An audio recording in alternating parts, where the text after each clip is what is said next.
La première différence, c'est que le marxisme traditionnel était organisé à la fois à partir d'un très grand pessimisme, d'un certain nihilisme, et puis également d'un très grand optimisme. La libération devait avoir lieu pour déboucher sur une société sans classe, sans exploitation, sans domination, sans aliénation, une société socialiste, une société communiste. Cette société-là, nous la voyons plus. Nous, cette société idéale, elle n'existe plus. Si bien que ces nouvelles formes du post-marxisme apparaissent comme des messianismes sans messie, comme une recherche de terre promise, mais il n'y aura pas de terre promise. Et du coup, le déconstructionnisme a tendance à se transformer en simple nihilisme. On ne sait plus quoi en faire. Nous savons critiquer, mais nous ne savons pas reconstruire.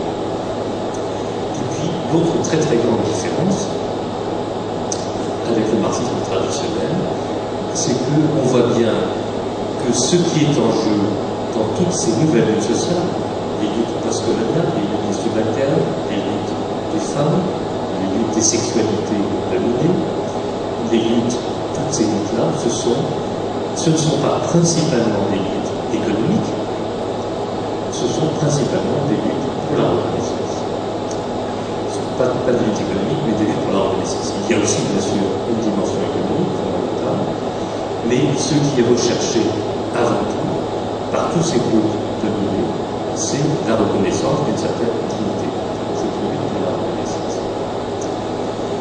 Si on dit qu'il s'agit d'une lutte pour la reconnaissance, alors que j'en viens maintenant à ma troisième série d'idées. Si on dit qu'il s'agit d'une lutte pour la reconnaissance, alors on commence à voir quel rapport il peut y avoir entre tous ces courants de pensée qui restent éclatés, dont on ne voit pas l'unité. On ne voit pas très bien ce qui fait l'unité entre les subaltern studies, les gender studies, les cultural studies, les postcolonial studies, les théories de la connaissance, les théories du care. Et pourtant, nous avons besoin de penser cette unité. Eh bien, je pense que, et là c'est la partie la plus difficile de ce que je dis, je n'ai pas le temps de m'expliquer, je pense que cette unité, ce commun dénominateur entre les différents discours fragmentés de la sociologie actuelle, cette unité, on peut la trouver sur le terrain ouvert par Marcel Mauss avec l'essai sur le temps. Pourquoi? Parce que si on admet que l'enjeu fondamental de toutes les luttes sociales, c'est d'abord l'obtention de la reconnaissance, la lutte pour la reconnaissance, l'affirmation d'une identité, la revendication de la dignité des identités des opprimés, l'identité collective des opprimés. Si on aborde ceci, alors on commence à voir quel est le statut de la sociologie par rapport à la science économique. Au fond, la science économique, c'est depuis l'origine poser une question fondamentale. Qu'est-ce qui détermine la valeur des biens? Qu'est-ce qui explique la formation des prix des biens? Ça, c'était la question de l'économie politique classique anglaise, la question de Marx. Qu'est-ce qui détermine les prix des biens, la valeur des biens sur le marché des biens et services? Quelle est la question centrale de la sociologie? Si on fait l'hypothèse que l'enjeu de toutes les luttes politiques des 30 dernières années, c'est la lutte pour la reconnaissance, alors on commence à voir la réponse. Lutter pour la reconnaissance, ça veut dire quoi? Ça veut dire que l'on veut voir reconnue sa valeur. Chacun veut voir reconnue sa valeur. Chacun dit j'ai autant de valeur que l'autre, etc. Eh bien, généralisons. La sociologie, c'est au fond la réflexion sur ce qui fait la valeur sociale des différents groupes qui sont en lutte les uns avec les autres. Faisons un pas de plus, je vais évidemment très vite, faisons un pas de plus, et nous allons retrouver Marcel Mauss et ses fondamentaux, et la continuité entre les sociétés modernes et les sociétés archaïques. Qu'est-ce qui fait la valeur des individus ou la valeur des groupes sociaux. Mon hypothèse, c'est que, fondamentalement, c'est le don.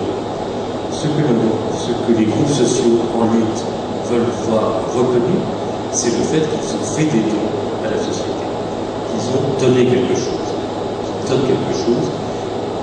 Dans le cadre de l'économie classique anglaise, dans le cadre du marxisme, c'est le travail qui détermine la valeur des biens. Dans le cadre de cette approche sociologique généralisée, on peut dire que c'est le don, ou le rapport au don, qui fait la valeur des différents groupes sociaux.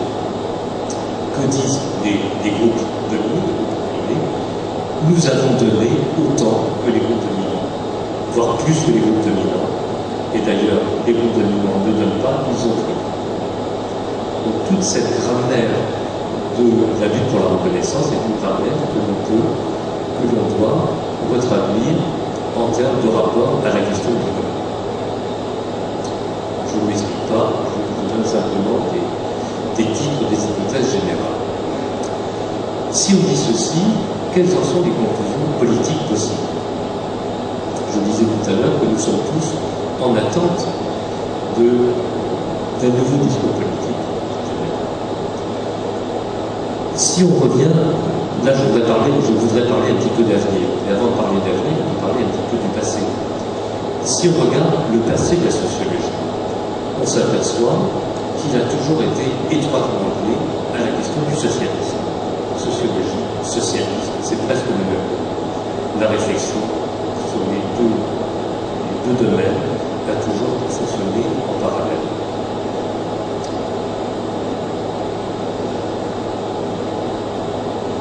Ici aussi, je pense que Marcel Mauss nous apporte une aide importante. Il faut rappeler que Marcel Mauss était le compagnon de route, de travail, l'ami étroit de Jean Jaurès. Jean Jaurès était le principal leader socialiste français à la fin du XIXe siècle, au début du XXe, c'est le grand nom du socialisme français. Marxiste, comme on était à l'époque, mais marxiste avec des inflexions humanistes et morales qu'il n'y a pas dans le marxisme traditionnel. On trouve la même chose à la suite de Marcel Mauss, qui peut se présenter comme l'héritier de toute la tradition du socialisme français, du socialisme associationniste français du XIXe siècle. Qu'est-ce que l'on peut faire de tout ça aujourd'hui?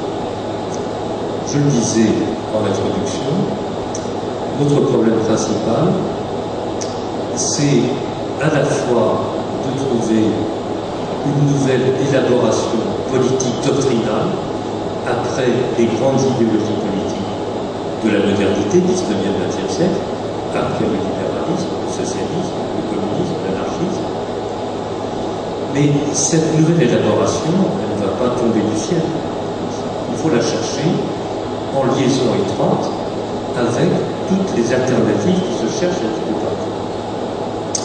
Et ces alternatives qui se cherchent, elles se cherchent notamment beaucoup au Brésil, en Amérique latine, elles se cherchent sous les noms d'économie sociale, d'économie solidaire et populaire, premier courant pensée. Il y a bien d'autres choses, il y a le commerce équitable, il y a les monnaies parallèles, il y a aussi toute une réflexion sur les indicateurs de richesse alternative. De plus en plus d'auteurs défendent l'idée qu'on ne peut pas se contenter de soumettre la vie politique à l'accroissement du PIB, du produit intérieur brut, du produit national brut, que la richesse, ce n'est pas seulement la richesse économique, la richesse monétaire. Il faut trouver d'autres définitions de la richesse, d'autres mesures de la richesse, d'autres indicateurs de la richesse. Tout un courant de pensée très important dans cette direction-là, notamment avec Stiglitz, Amartya Sen, etc. Il y a aussi tous les courants de pensée post-développementistes, les courants de pensée de la décroissance, notamment en France, notre ami Servatouche, le nom de Mauss également. Et puis, il y a toutes les courants de pensée sur la responsabilité sociale des entreprises, sur l'entreprise sociale. Il y a bien sûr toute l'écologie, etc. Question, quel est le commun dénominateur possible entre tous ces courants de pensée qui cherchent, soit dans le domaine théorique, soit pratiquement, à produire un monde différent? Voilà, au fond, l'équation du problème. Comment déplacer des idéologies politiques héritées et comment rassembler tout ce qui se cherche dans ces différents courants de pensée? Pourquoi est-ce qu'il faut déplacer des idéologies politiques héritées? Pour une raison terriblement simple. C'est que le point commun entre ces quatre grands discours, je vous mets tout à l'heure, libéralisme, socialisme, anarchisme, communisme, leur point commun, c'est leur soubassement économiciste.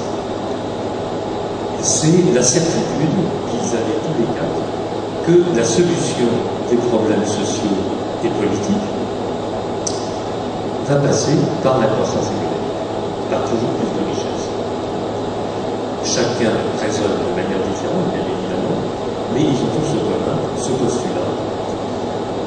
Plus il y aura de richesse économique, plus il y aura de richesse matérielle, moins il y aura de conflits entre les hommes, et plus on avancera vers une société réconciliée, une société pacifique. Ça pose doublement problème. Ça pose problème premièrement parce que c'est pas vrai. C'est pas vrai. En tout cas, on voit bien passer un certain stade de croissance économique. On voit bien que l'augmentation de la croissance ne suffit pas à régler les conflits sociaux. D'abord parce que les conflits sociaux sont des conflits de reconnaissance, encore plus que des conflits économiques. Il y a donc quelque chose qui n'est pas pris en compte dans les idéologies politiques de la modernité. Et puis, autre point beaucoup plus facile à comprendre, et beaucoup plus dramatique à certains égards, c'est que nous savons bien que la croissance économique ne peut pas continuer indéfiniment. C'est impossible pour des raisons économiques et c'est impossible pour des raisons écologiques. C'est impossible pour des raisons économiques. Si on entrait un peu dans le détail, on s'apercevrait que la croissance réelle, la croissance économique réelle, s'est arrêtée aux États-Unis, en France, au Japon depuis quasiment 30 ans. La seule croissance qui a existé a été une croissance financière spéculative, qui a enrichi 1% de la population. Si on note cette croissance purement financière, purement spéculative, il n'y a plus eu véritablement de croissance aux États-Unis, en Europe ou au Japon depuis une trentaine d'années. En Amérique latine, en Chine, en Inde, c'est différent. Vous avez une période de croissance économique tout à fait importante, de véritable croissance, qui est tout à fait fondamentale pour vous raisons. Mais ça ne peut pas durer. Vous atteindrez rapidement un seuil de fin de croissance, comme en Europe, comme au Japon, comme aux États-Unis, et vous atteindrez cet arrêt de la croissance avant que les problèmes sociaux ne soient résolus. Ça, c'est pour des limites économiques à la croissance. Mais il y a surtout des limites écologiques. Tout le monde connaît ce chiffre-là. Si on devait généraliser le mode de vie américain, états-unien, le mode de vie des États-Unis à l'ensemble de la planète, il faudrait 3 ou 4 planètes pour fournir toutes les matières premières, l'air à respirer, les arbres, etc., l'énergie. C'est impossible. C'est matériellement impossible. Si c'est matériellement impossible, alors nous sommes confrontés à une question à la fois très simple et totalement dramatique. C'est la croissance économique qui, après la Deuxième Guerre mondiale, a permis de favoriser l'adhésion à la démocratie, notamment en Europe, et puis après dans le reste du monde. Aussi longtemps qu'il y avait de la croissance, le conflit social pouvait diminuer et l'adhésion à la démocratie s'augmentait. Qu'est-ce que nous allons faire si, dans les 10, 20 ou 30 ans qui viennent, il n'y aura plus de croissance matérielle, de croissance économique possible? Alors, il faudra trouver